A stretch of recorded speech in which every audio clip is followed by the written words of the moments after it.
अस्सलाम। मंसूर अली खान साहब का कहना है कि जनाब इमरान खान साहब, बुशरा बीबी और चौधरी परवेज लाई साहब जो है वो हाई टारगेट है दहशत गर्दों के।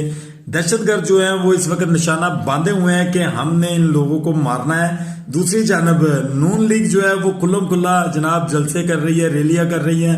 बाकी तमाम जमातें जो हैं वो रैलियां जलसे कर रही हैं। उनको कोई थ्रेट नहीं है, उनके ऊपर कोई दहशतगर्दाना हमला नहीं हो सकता। जनाब मंसूर अली खान साहब, आप ये बात या तो आप कंफर्म कर दें कि आप किसी की साइड पे जो है वो सहाफत कर रहे हैं, या फिर इस चीज को मद्देनजर रखें कि जनाब जो रात कब्र के अंदर है ना वो बाहर नहीं हो सकती। लिहाजा इमरान खान साहब को किसी भी दहशतगर्द से किसी किस्म का कोई भी खतरा नहीं है, ना ही बुशरा बीबी को है, ना ही परवेज लाई साहब को है।